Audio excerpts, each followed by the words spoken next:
السلام علیکم ورحمۃ اللہ وبرکاتہ۔ محترم گرز، یہ ویڈیو آپ دیکھیں، بہت ہی خوبصورت ویڈیو حضرت نوح علیہ الصلوۃ والسلام کی کشتی سے متعلق۔ آپ ذرا پورا ملاحظہ فرمائے، تفصیل بھی دیکھ لیں اسی ویڈیو میں، اس کے بعد پھر انشاءاللہ اس پر بات کریں گے۔ شروع کرتے ہیں۔ دوستو، قرآن مجید میں اللہ تعالیٰ نے جن قوموں کا تذکرہ کیا ہے، ان کے آثار آج بھی دنیا میں موجود ہیں۔ ان قوموں کو اللہ تعالیٰ نے ان کی نافرمانیوں، خدا تعالیٰ کی ذات سے انکار، رسولوں، نبیوں اور ان کے ماننے والوں پر ظلم و ستم کی انتہا کر دینے پر سخت سزائیں یعنی عذاب دیے، اور قرآن میں ہم مسلمانوں کی عبرت اور رہنمائی کے لیے ان کا تذکرہ کیا۔ حضرت نوح علیہ السلام کو ثانی آدم بھی کہا جاتا ہے، کیونکہ آپ کے خاندان کے افراد اور اللہ کے حکم سے تیار کی گئی کشتی میں سوار جانوروں کے علاوہ ہر شے پانی میں غرق کر دی گئی تھی۔ حضرت نوح علیہ السلام کی کشتی پر 8 افراد سوار تھے۔ حضرت نوح علیہ السلام، آپ کی اہلیہ، 3 بیٹے اور بہویں، باقی مختلف اقسام کے جانوروں کی جوڑیاں تھیں۔ نوح علیہ السلام کا واقعہ سابقہ آسمانی کتابوں تورات، زبور اور انجیل میں بھی ملتا ہے۔ ایک عرصے سے سائنسدان حضرت نوح علیہ السلام کی کشتی کی تلاش میں تھے۔ غیر مسلم سائنسدان یہ سوال کرتے کہ اگر طوفان نوح آیا اور حضرت نوح علیہ السلام چند انسانوں اور دنیا کے تمام تر جانوروں کے جوڑے لے کر دیو ہیکل کشتی میں سوار ہوئے اور پانی کے بدترین عذاب سے بچ گئے، تو آخر وہ کشتی کہاں گئی جن میں ان سب مخلوقات نے سفر کیا؟ حال ہی میں چین کے عیسائی مبلغین اور سائنسدانوں کی ایک تحقیقاتی ٹیم نے کئی ماہ پر مشتمل اپنی تحقیق کے اختتام کا اعلان کرتے ہوئے دعویٰ کیا تھا کہ انہوں نے حضرت نوح علیہ السلام کی تاریخی کشتی کو تلاش کر لیا ہے۔ یہ کشتی مشرقی ترکی میں واقع کوہ ارارات پر ملی، جس کی چوٹی کی بلندی 12,000 فٹ ہے۔ ماہرین کی ٹیم کا کہنا تھا کہ اس کشتی کی 3 منزلیں ہیں۔ یہ کشتی کئی میٹر برف کے نیچے دبی ہوئی ہے۔ گزشتہ 200 برسوں سے 1 درجن سے زیادہ ٹیمیں حضرت نوح علیہ السلام کی کشتی کو تلاش کر رہی تھی، جن کے بارے میں قرآن پاک میں آتا ہے کہ وہ جودی نامی پہاڑی کی چوٹی سے ٹکرا کر رک گئی تھی۔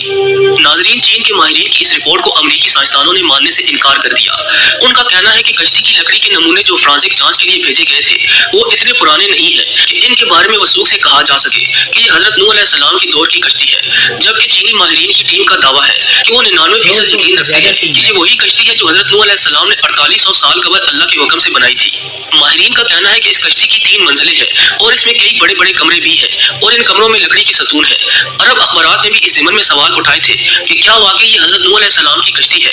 عرب اخبارات نے لکھا کہ چینی اور ترک عیسائی ماہرین نے اپنی تحقیق کے لیے قرآن کریم کی ان آیات کا بھی مطالعہ کیا تھا جس میں کشتی کے سفر کو بیان کیا گیا۔ ماہرین کا کہنا ہے کہ کشتی کے ٹھہرنے کے جس مقام کی نشاندہی کی گئی، وہ سائنسدانوں کو کوہ ارارات کی طرف لے جاتی ہے۔ گزشتہ 20 برسوں میں کئی سائنسدانوں نے کوہ ارارات کا دورہ کیا۔ ان میں سے کچھ ایک نے پہاڑی پر بنی کشتی کی شکل کی چٹان کو ہی حضرت نوح علیہ السلام کی کشتی قرار دے دیا، لیکن چینی اور ترک ماہرین نے پہاڑ کے اس برفیلے مقام پر تحقیقات کی جہاں درجہ حرارت -60 ڈگری ہوتا ہے، اور پہاڑ کے جس حصے میں کشتی کی باقیات دریافت کی گئی وہ انتہائی ڈھلوان اور خطرناک ہے۔ رپورٹ کے مطابق اس ٹیم نے 60 مختلف مقامات سے حضرت نوح علیہ السلام کی کشتی کا مشاہدہ کیا۔ یہ کشتی کئی جگہوں سے ٹوٹی ہوئی ہے، تاہم مکمل تباہ اس لیے نہیں ہوئی کہ یہ برف کی دبیش تہہ میں دبی ہوئی ہے۔ کشتی ٹوٹی ہوئی ہونے کی وجہ سے ماہرین اس کے اندر جا سکے۔ ناظرین گرامی، چینی ماہر ویئن چین نے باضابطہ ایک پریس کانفرنس منعقد کر کے اپنی تحقیق سے آگاہ کیا۔ کشتی کا معائنہ کرنے والے ایک چینی ماہر کا کہنا ہے کہ کشتی کا ہر کمرہ 5 میٹر اونچا ہے، اس میں کوئی بھی جانور آسانی سے سما سکتا ہے۔ چینی ماہرین نے ریڈیو کاربن ٹیکنالوجی سے کشتی کے ٹکڑوں کا مشاہدہ کیا اور دعویٰ کیا کہ یہ 4800 سال پرانی ہے۔ کشتی میں کئی صندوق بھی ملے، لیکن چینی ماہرین ان کو کھول نہیں پائے۔ ماہرین ایک مرتبہ پھر سے جدید آلات اور ایکس رے مشینوں کے ذریعے کوہ ارارات کا تفصیلی دورہ کرنے والے ہیں تاکہ تمام رازوں سے پردہ ہٹانے کے علاوہ امریکی سائنسدانوں کے سوالات کا جواب دے سکیں۔ حضرت نوح علیہ السلام کی کشتی دریافت کرنے کا دعویٰ نیا نہیں ہے۔ دوسری جنگ عظیم میں لیونارڈ نامی برطانوی فوجی لڑائی میں حصہ لینے عراق گیا تھا۔ لیونارڈ کو تاریخ اور آثار قدیمہ میں کافی دلچسپی تھی، اس لیے اس نے عراق کے بازاروں میں مختلف آثار قدیمہ کی اشیاء خریدنا اور جمع کرنا شروع کر دی۔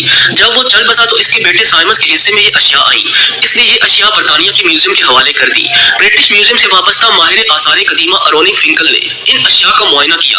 ان اشیاء میں سے ایک تختی بھی ملی جس پر قدیم اشوری زبان میں کچھ لکھا تھا۔ سخت مٹی سے بنی اس تختی پر لکھی عبارت کا جب انہوں نے ترجمہ کیا تو وہ حیران رہ گئے، کیونکہ تختی پر درج تھا کہ جب انسانوں کے گناہ بڑھ گئے تو خدا ان سے ناراض ہو گیا اور پھر اس نے گناہگاروں کو پانی میں ڈبونے کا فیصلہ کیا۔ تب فرشتوں نے وادی دجلہ اور فرات میں آباد ایک نیک انسان حضرت نوح علیہ السلام تک خدا کا یہ پیام پہنچایا کہ وہ ایک کشتی تیار کریں اور اس میں نیک لوگوں کے علاوہ تمام جانداروں کا ایک ایک جوڑا بھی سوار کر لیں۔ اس تختی میں کشتی کو اتنا بڑا بتایا گیا کہ وہ فٹ بال کے ایک اسٹیڈیم کے برابر تھی۔